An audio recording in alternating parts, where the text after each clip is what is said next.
नमस्ते सबैजनालाई, म डाक्टर आयुष। अहिले जुन सामाजिक सञ्जालमा भिडियो भाइरल भइरहेछ, अहिले भर्खर डाक्टर अमित जान होइन एनएमएको केन्द्रीय सदस्य हुन् होइन। उनलाई जसरी उनले उठाएको कुरा भनेको डाक्टर प्रमोद रामलाई चाहिँ वीरगन्जमा स्वास्थ्य मन्त्री होइन, स्वास्थ्य मन्त्री त बिजी हुनुहुन्थ्यो नि त प्रोफाइल पिक्चर अपलोड गर्नमा होइन। उहाँ चाहिँ वीरगन्ज जान सक्नु भएन, उहाँ चाहिँ ग्राउन्ड लेभलमा बुझ्न सक्नु भएन है।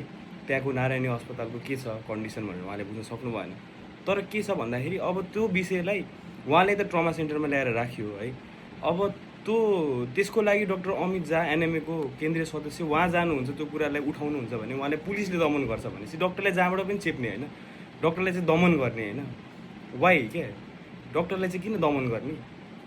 उसलाई कुट्दिने अनि उसलाई फेरि कुटेर फेरि उसलाई पनि ट्रमा सेन्टरमा ल्याएर राखिदिने होइन। यो सरकारको यो रणनीति अब चेन्ज गर्नुपर्छ है। अब यसको लागि अब हामी उहाँलाई कुटेको बराबर भनेको हामी सबैजनाले कुटेको बराबर हुन्छ। योपालि चाहिँ हरेकचोटि सोचे जस्तो चाहिँ पहिला जे भयो कस्तो भयो, पहिलाको देश पहिला थियो, अहिले नयाँ देश भन्छ सबैजनाले, नयाँ जेनेरेसन भन्ने है। अनि खोइ त बालेन शाह सबभन्दा पहिले त रुटिन अफ नेपाल बन्द है।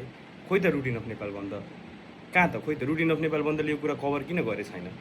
किनभने ऊ त भिआइपी स्टप्सलाई कभर गर्न थालिसकेछ नि त, किनभने उसले बनाएको भिआइपीहरू त भइसक्यो। त्यही त कुरा हो। हामी अब सानो मिडिया टिमले उठाएर यो कुराहरू उठ्दैन, त्यसको लागि हामी डक्टर मात्र पनि बोल्यौँ भने हामी नै काफी छौँ जस्तो लाग्छ मलाई यो कुराको लागि।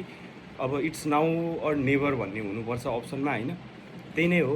सबैजनाले आफ्नो ठाउँबाट सपोर्ट गर्नुहोस् यसको लागि मेरो विचारमा, किनभने त्यो ठाउँमा तपाईँ पनि हुन सक्नुहुन्छ फ्युचरमा जस्तो लाग्छ मलाई होइन। अब आफ्नो फ्युचर आफै बुझ्नुपर्छ कि त अब नेपाल छोडेर जान पऱ्यो। अब नेपालमै काम गर्छु, नेपालमै सबै कुरा गर्छु भन्यो भने चाहिँ त्यसको लागि त रेस्पोन्सिबल आफै हुनुपर्छ।